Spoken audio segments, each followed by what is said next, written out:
Welcome friends, Jai Bharat, Jai Hindustan. This is Mayank Rajesh and you are watching Info and Study. Friends, we are doing study of medieval history and in this segment we are into early medieval phase.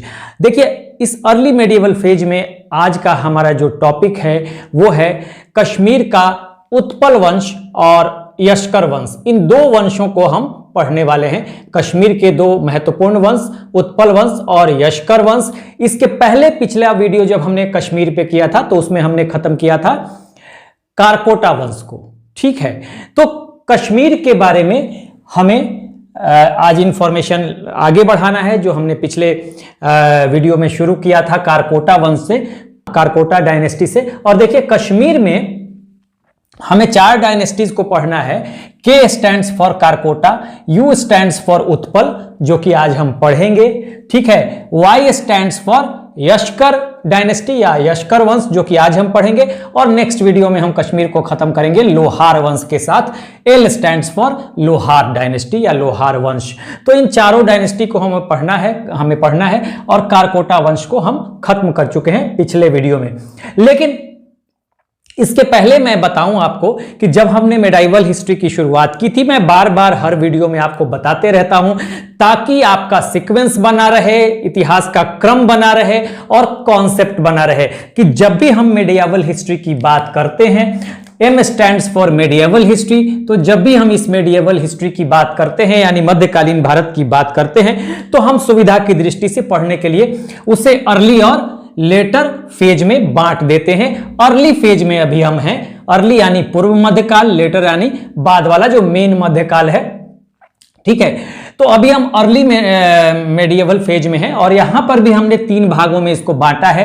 पहले हमने north India को पढ़ा, अभी हम north India को पढ़ रहे हैं, फिर हम साउथ इंडिया को पढ़ेंगे और फिर नॉर्थ इंडिया में ही हम मुस्लिम इन्वेजन्स को देखेंगे, अरबों का और तुर्कों का, ठीक है। उसके बाद जैसे ही हम तुर्कों के इन्वेजन में, अरबों के बाद तुर्कों का इन्वेजन होता है और मोहम्मद गोरी के आक्रमण के बाद उसका स्लेव जो है कुतुबुद्दीन ऐबक, वो दिल्ली सल्तनत की स्थापना कर देगा गुलाम डायनेस्टी के, गुलाम वंश के रूप में, स्लेव डायनेस्टी के रूप में। यहीं से दिल्ली सल्तनत शुरू हो जाएगी जब हम लेटर मेडिएवल फेज या मेन मेडिएवल फेज में आएंगे। और फिर इसे हमने दो पार्ट में बांटा है, एक दिल्ली सल्तनत, डीएस स्टैंड्स फॉर दिल्ली सल्तनत, और उसके बाद मुगलों को हम देखेंगे, ठीक है, दो पार्ट में।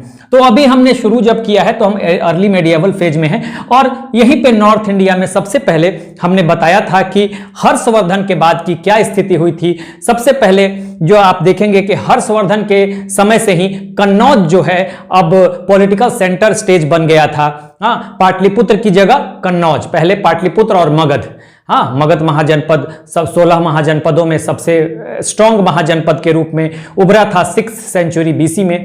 और वहां पे आप देखेंगे कि गुप्ता पीरियड तक मगध का एक वर्चस्व रहेगा, लेकिन पोस्ट गुप्ता पीरियड में जैसे ही हर्षवर्धन का कार्यकाल शुरू होता है 606 एडी से लेकर 647 एडी के बीच हर्षवर्धन का जो रिजीम है या शासनकाल है, उस समय आप देखेंगे कि कन्नौज जो है पॉलिटिकल सेंटर स्टेज हो जाता है, ठीक है। अब जो वर्चस्व की लड़ाई होगी, हाँ, वो कन्नौज के लिए होगी। कन्नौज की लड़ाई अब लोग कन्नौज के लिए यहाँ पर जो है जो मेन डायनेस्टीज होंगे वो संघर्ष करेंगे। और कन्नौज के लिए हमने बताया था कि हर्षवर्धन के बाद 647 एडी में जब हर्षवर्धन का शासनकाल खत्म होता है तो यहाँ कई वंश आपको दिखाई देंगे, यहाँ पे राजपूत वंश दिखाई देंगे, ठीक है। अब राजपूत वंशों में आप देखेंगे कि यहाँ पर आप देखेंगे कि राजस्थान गुजरात वाले क्षेत्र में आपको यहां पर कौन थे, गुर्जर प्रतिहार जो कि अर्लीस्ट राजपूत थे। नॉर्थ इंडिया में राजपूत एक्टिव हो जाएंगे। हाँ, हर्षवर्धन के बाद कई छोटे छोटे राजपूत डायनेस्टी यहां पे नजर आएंगे नॉर्थ इंडिया में, ठीक है। आपको उसके बाद यहाँ पे गुर्जर प्रतिहार राजस्थान गुजरात वाले क्षेत्र में, उसके बाद इस गुजरात वाले क्षेत्र में देखिए यहाँ पे आपको यहाँ पर आ जाएंगे आपको चालुक्य या सोलंकी वंश। हाँ, उसी तरह से परमार आ जाएंगे यहाँ पे मालवा में, ठीक है। आपको अजमेर और में रहेंगे, ये अजमेर के चौहान रहेंगे, ठीक है।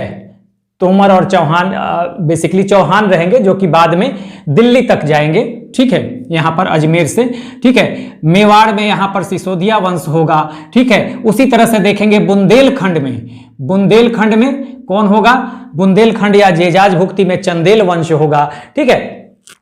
तो यहां पर आप देखेंगे कि ये तो राजपूत, अर्लीस्ट राजपूत कौन है, अर्लीस्ट राजपूत गुर्जर प्रतिहार है, ठीक है। और उसके बाद यहां पर एक देखेंगे तो यहां पर एक पाल वंश होगा, हाँ, जो कि राजपूत पीरियड में पूर्वी भारत, बिहार, बंगाल में एक्टिव रहेगा। ये राजपूत थे या नहीं थे, इसके बारे में ये तो डिबेटेबल है, लेकिन बौद्ध धर्म के स्टॉन्च फॉलोअर थे, ये कट्टर समर्थक थे। और यहां पर राष्ट्रकूट आपको देखने के लिए मिलेगा दक्षिण भारत में, ये भी राजपूत नहीं है, नॉर्थ इंडिया में सारे राजपूत एक्टिव होंगे। उसी तरह से मैंने यहां जो राजपूत डायनेस्टीज को आप देखेंगे, कई राजपूत डायनेस्टीज को, कन्नौज में गढ़वाल भी मिलेंगे, यहां पर आपको कन्नौज यहां पर मिल जाएगा, गढ़वाल में। यहां पर मैं रेड से कन्नौज बना देता हूं, ठीक है, ये कन्नौज यहां पे रहेगा।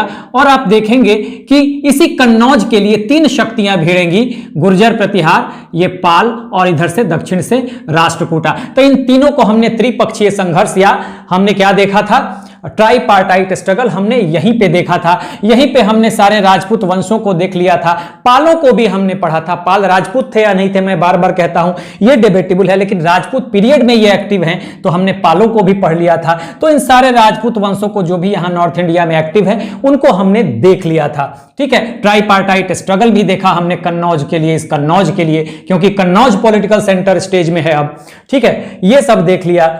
ओरिजिन भी मैंने बता ही दिया था, ओरिजिन बताया राजपूतों का, ट्राइपार्टाइट स्ट्रगल बताया, कौन कौन से राजपूत प्रमुख वंश हैं वो हमने बता दिया, सारा चीज यहां पे हम देख चुके हैं। उसके बाद अब हम पहुंचे हैं कहां पे, हम पहुंचे हैं कश्मीर में। और कश्मीर में मैंने बता दिया कि ये 4 वंश हैं जिन्हें हमें देखना है। K stands for Karkota, U stands for Utpal वंश, Utpal dynasty, Y stands for Yashkar, और एल स्टैंड्स फॉर लोहार। लोहार हम लोहार वंश अगले वीडियो में पढ़ेंगे। आज हम उत्पल और यशकर पढ़ रहे हैं। उत्पल वंश और यशकर वंश, पिछले वीडियो में हमने कारकोटा वंश को पढ़ लिया था, ठीक है। तो यहां पर हम कश्मीर खत्म करेंगे, फिर थोड़ा सा हिंदू शाही किंगडम है उसको देखने के बाद, बहुत ज्यादा नहीं रह गया।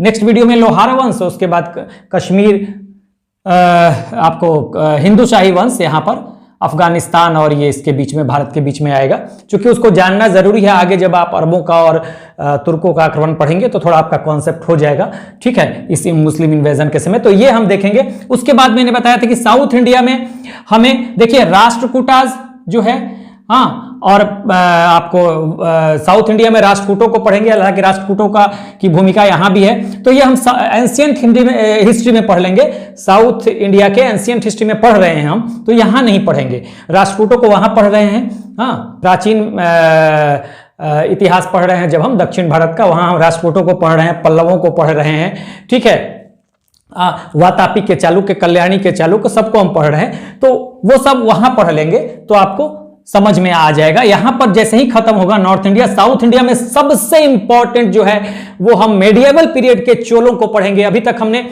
एंशियंट हिस्ट्री में, प्राचीन भारत में हमने पढ़ा है चोलों को, चेर, पांड्या और चोलों को, तो वो संगम एज में हमने पढ़ा है, वो एंशियंट हिस्ट्री में। अब फिर एक बार चोल खत्म हो जाते हैं संगम डायनेस्टी में के बाद, वो संगम डायनेस्टी खत्म होगा, चोलों का भी अंत होगा, और फिर चोल जो हैं होंगे वो सामंत बन जाएंगे, और फिर ये मेडाइवल पीरियड में उभर के आएंगे। तो यहीं पर हम बहुत ही इंपॉर्टेंट साउथ इंडिया के हिस्ट्री में, मेडाइवल पीरियड में हम चोलों को देखने वाले हैं, तो वो हम देखेंगे। उसके बाद हम यहां पर मुस्लिम इन्वेजन, और फिर मुस्लिम इन्वेजन के बाद ये दिल्ली सल्तनत और मुगलों को हम देखने वाले हैं। मेरे ख्याल से मैंने एक रिव्यू कर दिया ताकि आपको दिक्कत नहीं हो। अब देखिए, हम ये कारकोटा डायनेस्टी, कारकोटा वंश पढ़ चुके हैं। आज हम पढ़ रहे हैं ये उत्पल वंश और यशकर वंश, लोहार हम नेक्स्ट टाइम पढ़ेंगे। तो अब तक जो हमने कश्मीर के बारे में पढ़ा था, मैंने बताया था कि कश्मीर के बारे में जो आपका इंफॉर्मेशन है, उसके लिए सबसे महत्वपूर्ण सोर्स आपको राज तरंगिणी कल्हड़ का है। हाँ, ये हमने राज तरंगिणी पे भी एक वीडियो, सबसे पहला वीडियो किया था, वहां जाके आप देख सकते हैं।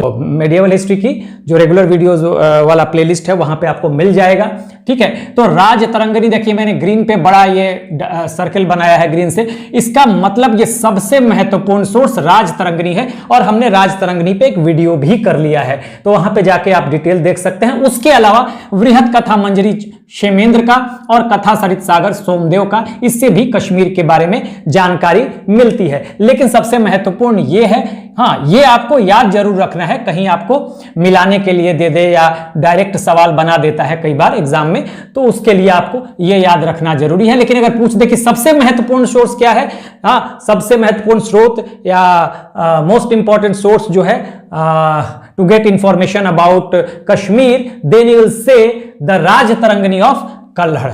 ठीक है, और कल्हड़ के राज तरंगिणी के बारे में हमने बताया था, थोड़ा सा जान लीजिए कि कल्हड़ के राज तरंगिणी में के बारे में हमने बताया था कि ये 8 पार्ट्स में है, 8 पार्ट में है, 8 भागों में, हर भाग को तरंग कहते हैं। ठीक है, तो इसमें प्राचीन कश्मीर से लेकर 12वीं शताब्दी तक के कश्मीर के बारे में जानकारी है। जो पहला 3 पार्ट है, फर्स्ट, सेकंड और थर्ड, यानी पहला 3 तरंग या पहला 3 भाग जो है इसका राज तरंगिणी का, उसमें प्राचीन कश्मीर यानी एंशिएंट कश्मीर के बारे में इंफॉर्मेशन मिलता है। उसके बाद 4, 5 और 6 तरंग जो है, 4th, 5th एंड 6th तरंग या 4th, 5th and 6th part या भाग जो भी कहें, भाग या पार्ट को ही तरंग कहा जाता है।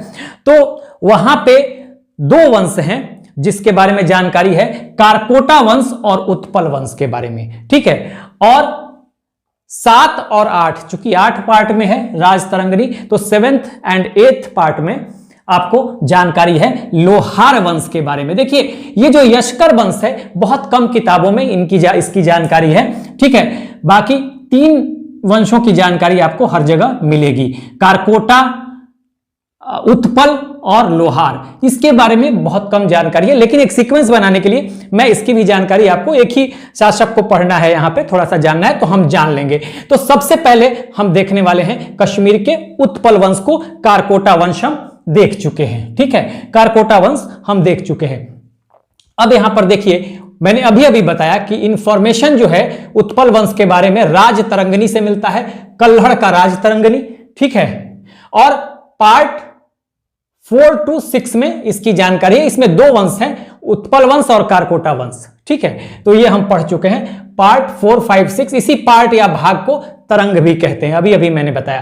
तो सबसे महत्वपूर्ण शासक यहाँ पे अवंती वर्मन है, जो कि फाउंडर या संस्थापक हैं। फाउंडर आपको याद रखना है, सारे डायनेस्टीज, जितने भी डायनेस्टीज अभी तक आपने पढ़े, चाहे एंशिएंट हिस्ट्री हो या हम मेडाइवल हिस्ट्री में पढ़ते आ रहे हैं, वहां पे आपको संस्थापकों को या फाउंडर्स को याद रखना है, क्योंकि ये सुमेलित करने के लिए या मैच करने के लिए एग्जाम में दे देता है। देखिए, अब अवंती वर्मन की वाइफ थी सुगंधा देवी या सुगंधा, जो भी कह ले।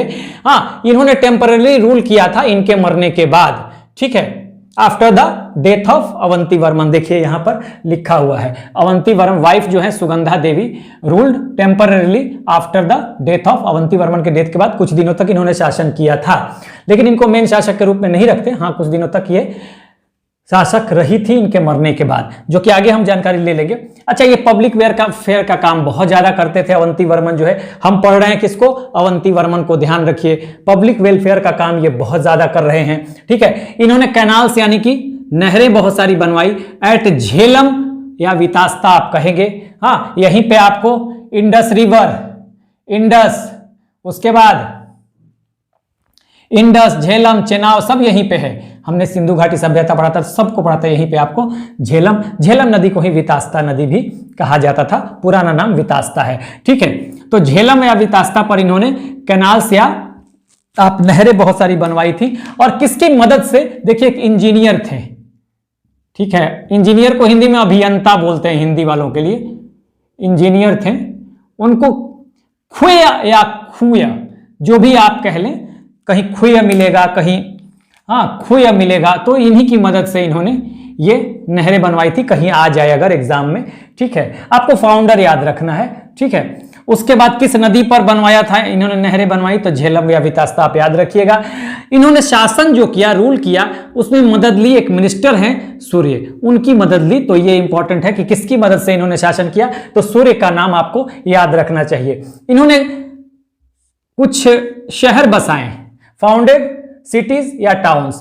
एक तो अवंतीपुर आपको याद रखना है, बहुत इंपॉर्टेंट, और सूर्यपुर या सोपोर, इसी का नाम सोपोर भी है। तो ये पूछा जा सकता है एग्जाम में कि कौन कौन से शहर इन्होंने बसाए, या कोई ऑप्शन दे देगा, पूछेगा ये शहर किसने बसाया। ठीक है, तो ये आपको ध्यान में रखना है। उसके बाद इनके दरबारी जो विद्वान है, कोर्ट स्कॉलर, तो ये आपको आनंदवर्धन है, ये पूछा जा सकता है कि कौन से विद्वान जो थे इनके कोर्ट में थे, या आनंदवर्धन जो हैं वो कश्मीर के किस वंश के दरबारी कवि थे, इस तरह से सवाल बन सकता है। ठीक है, तो आपको यहां पर ध्यान देना होगा कि आपको इसे याद रखना है। आनंदवर्धन की एक किताब है, बुक है, और इस बुक का नाम क्या है, धन्यावलोक। ध्यान रखिएगा, यह किताब धन्यावलोक किसने लिखा, आनंदवर्धन ने। आनंदवर्धन किसके दरबार में था, तो अवंती वर्मन में, अवंती वर्मन के दरबार में। अवंती वर्मन किस वंश का था, उत्पल वंश का। उत्पल वंश किस स्टेट का है भाई, तो कश्मीर का है। तो ठीक है, तो ये आपको ध्यान रखना है। उसके बाद रिवोल्ट होता है इनके समय में, अवंती वर्मन के समय में बगावत होती है उड़ीसा या हजारा डिस्ट्रिक्ट में। उड़ीसा जो है हजारा डिस्ट्रिक्ट में पड़ता था, तो यहीं पे जाते हैं ये बगावत को दबाने के लिए, रिवोल्ट को दबाने के लिए, सप्रेस करने के लिए, और यहीं पे इनकी डेथ हो जाती है, मृत्यु हो जाती है। यहां पर मैंने लिख दिया है, death when went to suppress this revolt. जब ये रिवोल्ट को दबाने के लिए जाते हैं तो क्या होता है, इनकी डेथ हो जाती है। कहां पे, उड़ीसा या हजारा में। उसके बाद क्या होता है, उसी के बाद ये सुगंधा देवी जो है कुछ देने के लिए टेम्पररी तौर पे ये शासक बनती हैं। ठीक है, लेकिन इनको भी देखिए कैद कर लिया जाता है और बाद में सुगंधा देवी की हत्या कर दी जाती है। इम्प्रिजनमेंट एंड मर्डर, ठीक है, ये ऐसा कहा जाता है और ऐसा इंफॉर्मेशन मिलता है। सुगंधा देवी को कैद कर लिया जाता है, इंप्रिजनमेंट मैंने लिख दिया, एंड मर्डर। तो ये आपको ध्यान रखना है। कौन इनकी वाइफ थी, तो सुगंधा देवी थी। उसके बाद इसमें दूसरे शासक शंकर वर्मन, बहुत ही क्रूएल, क्रूर और अलोकप्रिय, जनता बिल्कुल नहीं पसंद करती थी। मंदिरों को लूटा, प्लंडर्ड टेम्पल्स, मंदिरों को लूटा, मंदिरों के राजकोष को, ट्रेजर को, उसके अलावा मूर्तियों को लूट लिया इन्होंने। ठीक है, तो ऐसा कहा जाता है कि इसने खूब लूटा, और हेवी टैक्सेस लगाए जनता पे, तो इसलिए ग्रामीणों की विपत्ति का अग्रदूत इनको कहा जाता है। क्यों, क्योंकि हेवी टैक्सेस लगा दिए, इतने हेवी टैक्स लगाए कि लोग त्राही त्राही करने लगे। तो आप कह सकते हैं Pioneer of the dismay of the rural people, या ऑफ हिज सब्जेक्ट, सब्जेक्ट भी कह सकते हैं प्रजा का के बारे में। अगर क्या प्रजा की विपत्ति का अग्रदूत या ग्रामीणों की विपत्ति का अग्रदूत किसको कहा जाता है, तो शंकर वर्मन को कहा जाता है। ये आपको ध्यान रखना है। हाँ, आपसे पूछ दिया जाए कि पायनियर कौन था भाई, pioneer of the dismay of the rural people, या pioneer of the dismay of his subjects, यानी प्रजा के, अपने प्रजा के की विपत्तियों का अग्रदूत किसे कहा जाता है, तो शंकर वर्मन को। तो यहां आप उत्पल वंश यहां पे खत्म होता है, बहुत ज्यादा आपको नहीं पढ़ना है। ठीक है, उसके बाद एक और वंश है यशकर वंश, जिसके बारे में आपको शायद ही कहीं एक दो किताबों में जानकारी मिल जाए, लेकिन फिर भी हमें पढ़ लेना चाहिए, कई बार एग्जाम में सवाल आ जाता है। इसमें एक ही शासक को हम देखते हैं, क्षेमेंद्र गुप्त के बारे में जानकारी हमें मिलती है, ये फाउंडर ही भी हैं, और इनकी वाइफ है दिद्दा। दिद्दा, ध्यान रखिए, वाइफ कौन है, दिद्दा। दिद्दा का मतलब होता है एल्डर सिस्टर। देखिए यहां पे लिखा है क्या, एल्डर सिस्टर। दिद्दा का मतलब क्या होता है, एल्डर सिस्टर। और ये लोहार वंश की थी, ये लोहार वंश जो हम आगे पढ़ेंगे यहां पर। हाँ, कश्मीर में हम अंतिम वंश को देखेंगे, लोहार वंश को, अगले वीडियो में। तो ये थी, और इनके कॉइन पे, इनकी जो शादी हुई थी दिद्दा से, तो इनके कॉइन्स पे, सिक्कों पे दिद्दा छेम लिखा हुआ है, मिलेगा दिद्दा छेम, यानी दोनों के नाम से ये सिक्के इशू करते थे, अपनी पत्नी के नाम से भी और खुद के नाम से, दोनों का नाम जुड़ा होता था। दिद्दा छेम क्या लिखा हुआ है, कॉइन्स पे। ठीक है, अब दिद्दा ने 2 शहर बसाए थे, मैं बता देता हूं क्यों। क्योंकि देखिए जब इनकी मृत्यु होगी ना, तो ये संरक्षिका बन जाएंगी दिद्दा अपने बेटे अभिमन्यु का। अभिमन्यु उनका बेटा था, तो उसकी संरक्षिका बन के वो शासन करेंगी। ठीक है, कुछ दिनों तक तो वो शासक रहेंगी इनकी मृत्यु के बाद, दिद्दा। ठीक है, तो इन्होंने उस दौरान 2 नगर बसाए, शहर बसाए, फाउंडेड सिटी या टाउन, सिटी या ये ऑब्लिक है, देखिए हाउन नहीं पढ़ लीजिएगा इसको, ये टाउन है। ठीक है ना, ये टाउन है, सिटी या टाउन। तो एक तो दिद्दापुरा और दूसरा कंकनापुरा।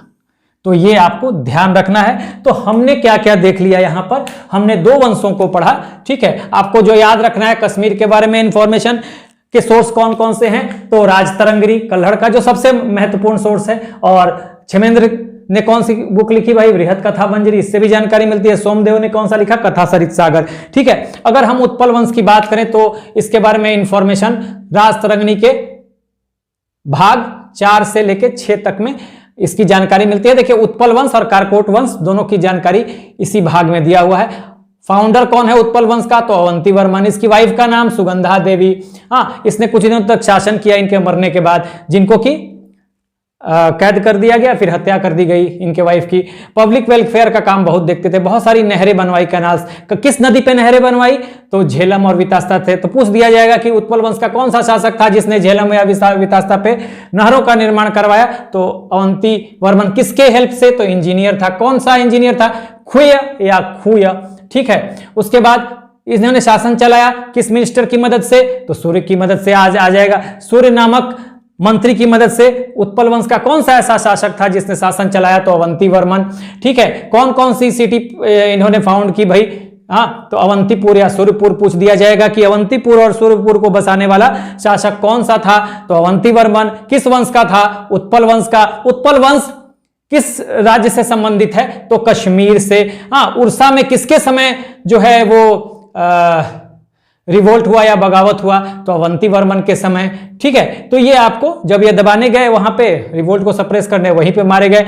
अच्छा, आनंदवर्धन जिन्होंने धवन्यालोक नाम की किताब लिखी, वो किसके दरबार में थे, तो अवंती वर्मन के दरबार में थे, ठीक है। तो ये आपको, या किस वंश के समय ये इनके बारे में, किस वंश के समय इनका एग्जिस्टेंस था आनंदवर्धन का, तो उत्पल वंश के समय, ठीक है। शंकर वर्मन बहुत क्रूअल और अनपॉपुलर कौन सा ऐसा शासक था उत्पल वंश का जिसने मंदिरों को लूटा, ठीक है, मूर्तियां लूटी, हेवी टैक्सेस लगाए, और जिसे ग्रामीणों की विपत्ति का अग्रदूत कहा जाता है, तो शंकर वर्मन। यशकर वर्मन में जो क्षेमेंद्र गुप्त है यही फाउंडर हैं, दिद्दा इनकी वाइफ हैं। इनके मरने के बाद कुछ दिनों तक दिद्दा जो हैं वो शासन करती हैं, 2 नगर बसाती हैं, दिद्दापुरा, कंकनापुरा।